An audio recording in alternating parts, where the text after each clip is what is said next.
C'est bon ici? Vous voyez la présentation? Merci de me dire de passer. Comme vous l'avez dit, madame, je suis reconverti tout nous. Allô, c'est bon? Oui, Oui. Excusez-moi, mais notre équipe technique vous demande dès que vous voudrez faire passer vos diapositives, vous leur faites signe pour qu'ils puissent travailler en synchro avec vous. Oui, pardon? À chaque fois que vous voudrez faire défiler vos diapositives, vous faites signe pour qu'on puisse être en synchro. Merci. D'accord, merci beaucoup. Donc, comme vous le disiez, madame, je vais échanger avec tous les confrères et collègues présents à la BAC sur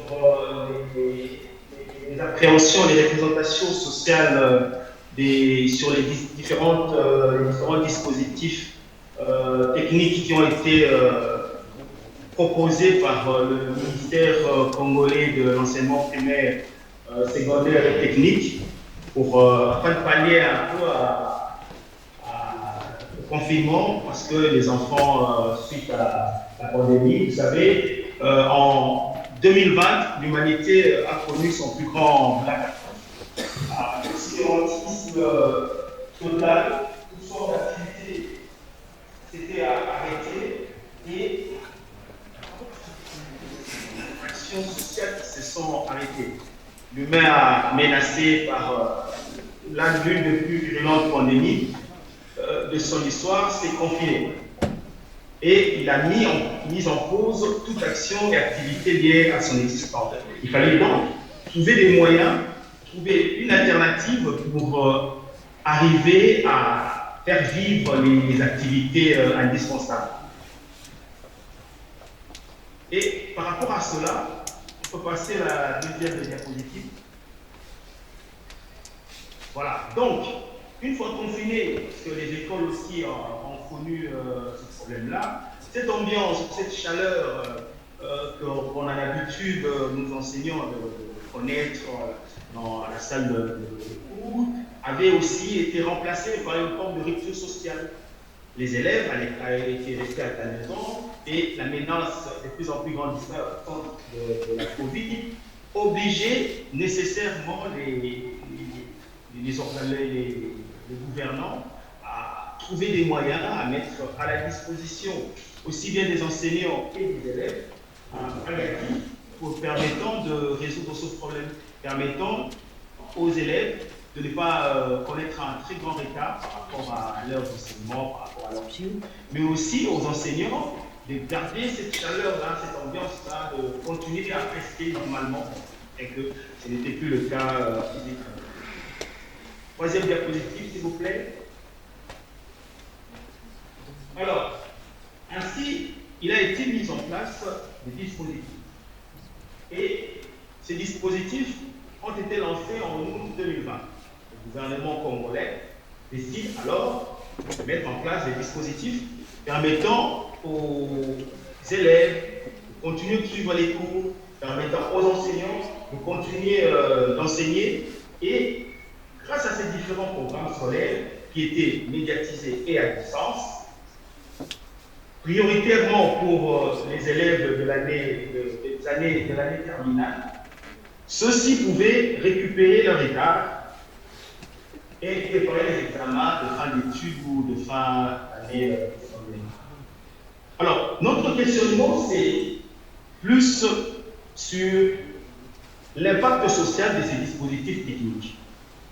Les différents dispositifs adoptés par le ministère ont-ils eu un impact social positif ou négatif sur la population? Est-ce que les élèves ont suffisamment bénéficié de ce dispositif pour se rattraper par rapport à leurs enseignements? Cinquième dispositif, s'il vous plaît. C'est donc cela l'objet de notre communication. Nous tentons donc, à travers cette communication, dans le cadre de ce colloque, de faire une analyse de représentation sociale sur ces différents programmes médiatisés d'enseignement et de ressortir les écarts entre l'offre de l'enseignement supérieur, l'enseignement secondaire, primaire et technique, et les besoins des élèves confinés suite à la pandémie. Diapositive, s'il vous plaît. Oh, et pour ce faire, nous avons subdivisé notre propos en 3 principales parties. Il y a d'abord une introduction où on va présenter l'ensemble de l'offre technique, comment s'organiser l'enseignement durant le confinement. On va par la suite parler de notre protocole méthodologique. Comment avons-nous procédé pour ressortir, d'abord, trouver les éléments d'information sur les dispositifs et par la suite obtenir de l'opinion des concernés, les bénéficiaires d'abord directs, les élèves, et deuxièmement les bénéficiaires indirects, c'est-à-dire les parents. 6e diapositive, nous nous insérons alors dans l'organisation de l'enseignement durant le confinement. Alors, la première expérience d'un enseignement à distance en République démocratique du Congo est celle de 1946. Il s'agit en fait d'une radio collège qui a été mise en place à Elisabethville, actuellement Kisangani, qui était confrontée à une vague d'épidémie comme actuellement. Et cela a poussé, cette vague d'épidémie a poussé les autorités à fermer les écoles afin de limiter la contamination. Et pendant que les écoles étaient fermées, un professeur des sciences et radiotechnicien au collège Saint-François des Salles a alors proposé son émetteur personnel pour permettre aux élèves de cette ville de poursuivre un enseignement à distance et ainsi limiter le retard dans la poursuite du programme scolaire. 74 ans après, donc en mars 2020, et cette fois-ci avec une meilleure couverture sur le plan technologique grâce à l'émergence des dispositifs numériques,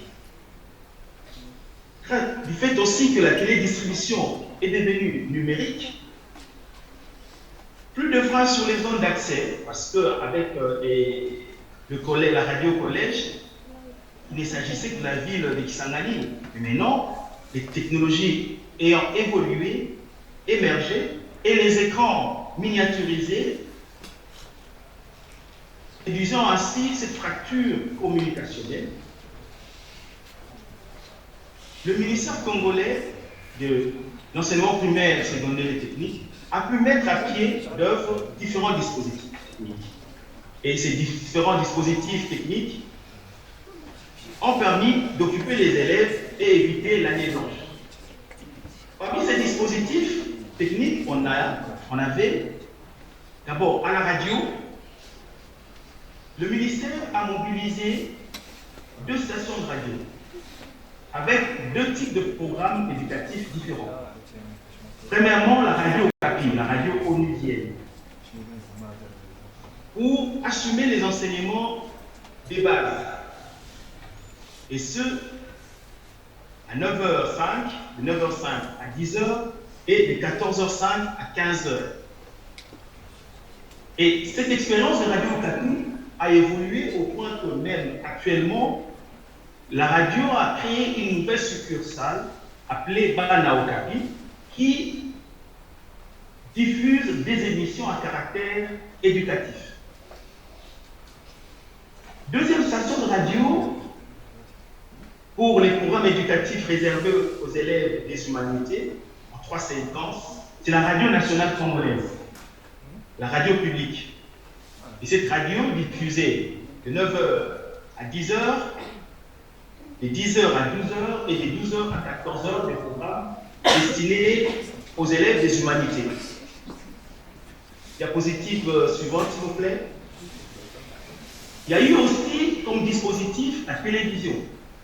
Et en télé, le ministère avait lancé ce qu'elle appelait la classe télévisée.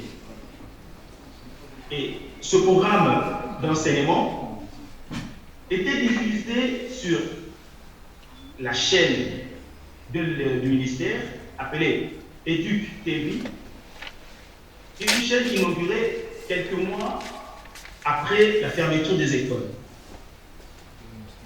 Les émissions diffusées sur Éduc TV favorisaient les enseignements à tous les niveaux, de tous les cycles. Les cours dispensés régulièrement via le programme Classe télévisée occupaient les élèves pendant le confinement et leur permettaient de parfaire leurs connaissances, même sur les matières déjà apprises à l'école. Et ce programme télévisé était diffusé en 3 séquences didactiques. La première, à 8 heures, la télévision diffusait des programmes éducatifs pour les cycles primaires. À 10 heures, les programmes éducatifs pour les élèves de la maternelle et à 12 heures pour les élèves du secondaire. Troisième dispositif, une plateforme web que le ministère a dénommée Ma Classe. Ma Classe est accessible via l'adresse web de Éduc TV. Et dans cette plateforme web, il y a des cours, de capsules d'enseignement et même du contenu pour la formation des enseignants. Et le ministère avait prévu aussi pour les zones où la technologie n'est pas accessible, des programmes éducatifs, mais sous forme de cahiers d'exercice. Et il y avait des cahiers, au plus 7 cahiers pour chaque cycle. Alors, pour collecter les différentes informations, parce que il nous fallait à un moment pour essayer de contenir toutes les données recueillies, recourir à un dispositif, mais à un protocole méthodologique nous permettant d'être vraiment au point et de ressortir les vrais éléments d'information qui nous permettront par la suite de comprendre les niveaux d'appropriation de ces différents dispositifs. Alors, premièrement, on a eu à faire des entrevues avec les différents responsables des programmes cités. On a rencontré les directeurs de Éduc TV. On a rencontré le consultant TIC qui s'occupait de de la mise en place, de la création, de la mise en place, et même qui gérait coordonnait la mise à jour du site Ma Classe. Et ensuite, nous avons effectué une analyse de contenu afin de comprendre ce qui réellement était reçu au niveau des bénéficiaires. Et à la suite de cette analyse de contenu, nous avons effectué un sondage auprès des bénéficiaires directs, c'est-à-dire les élèves, et par la suite des bénéficiaires indirects, les parents. Alors, pour des raisons de temps, nous allons vous proposer qu'une partie de nos résultats et les données détaillées, vous pourrez les trouver dans les textes produits en marge de ces assises. Monsieur Kitumu, effectivement, si vous pouviez juste aller légèrement un peu plus vite parce qu'on écrit par la contrainte de... Oui, merci. Je passe directement aux oui. Les résultats. Oui, je vais bien parce que nous avons les résultats. Voilà, donc on a rencontré et discuté avec 16 bénéficiaires d'APL, c'est-à-dire 8 élèves du primaire et 8 du secondaire. Le choix par rapport à ces différents bénéficiaires, on a fait un effort de répartir la scolarité dans la ville de Kinshasa en aire géographique. Il y a 4 districts et on a pris 2 élèves par district. On a pris aussi 2 parents par district nous a donné les résultats, c'est les résultats qui, dans les diapositives qui suivent. Je peux avoir la diapositive suivante, s'il vous plaît. Voilà.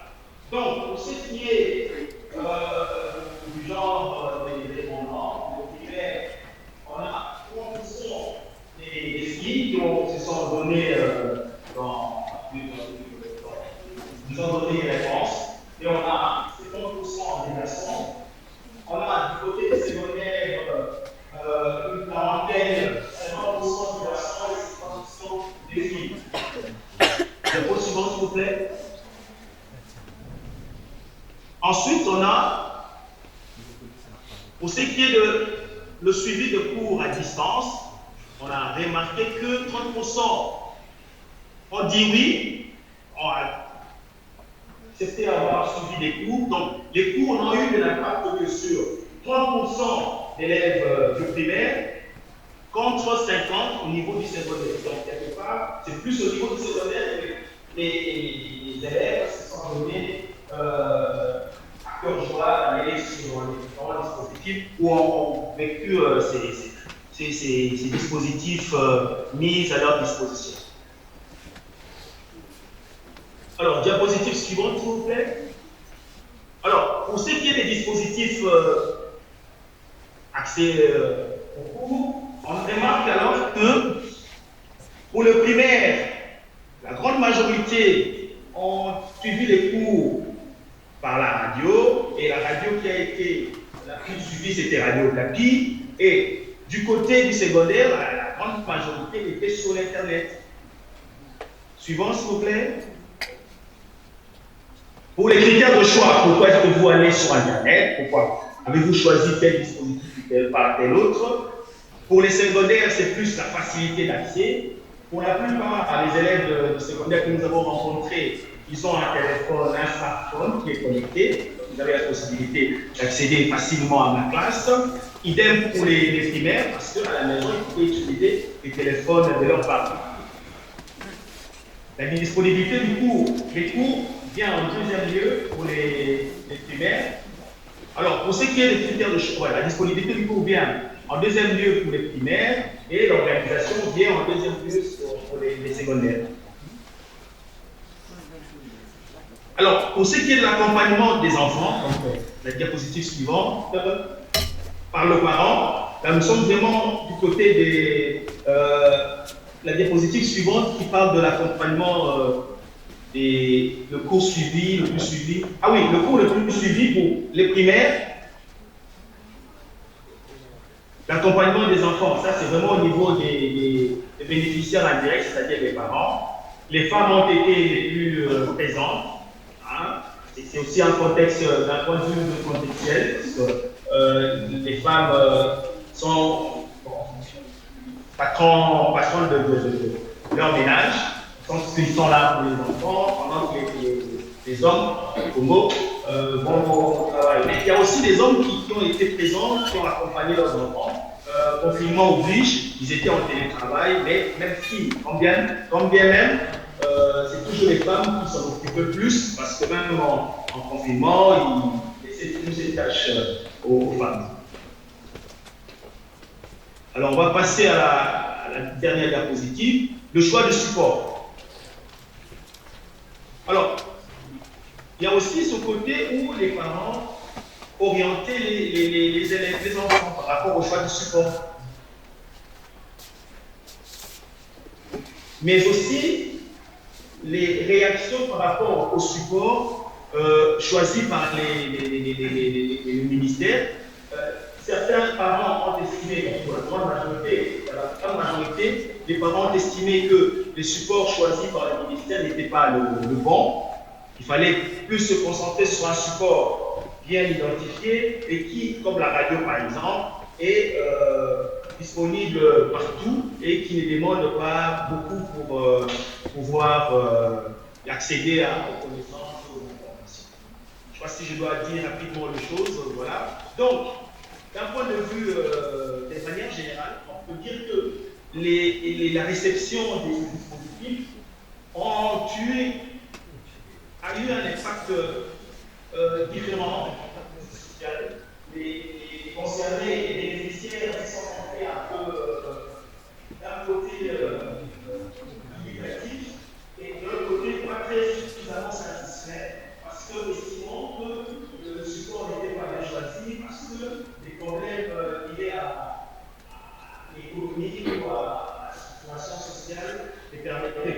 aux élèves et aux parents de suivre, d'accompagner leurs enfants et aux élèves de suivre le cours tel que dispensé.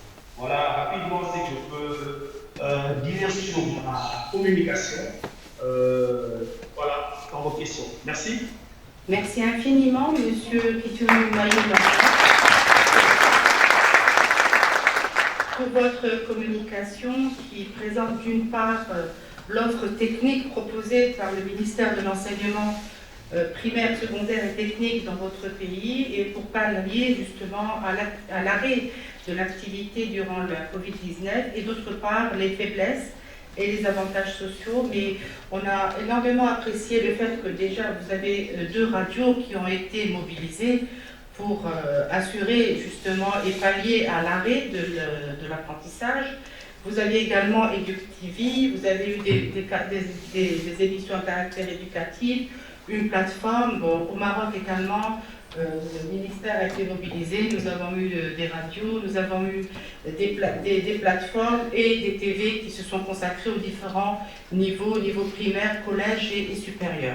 Merci infiniment, monsieur. Et donc, pour les questions, les étudiants, on a décidé de rassembler toutes les questions pour la fin du panel afin de permettre aux autres intervenants d'avoir leur temps. Et je vous remercie encore une fois.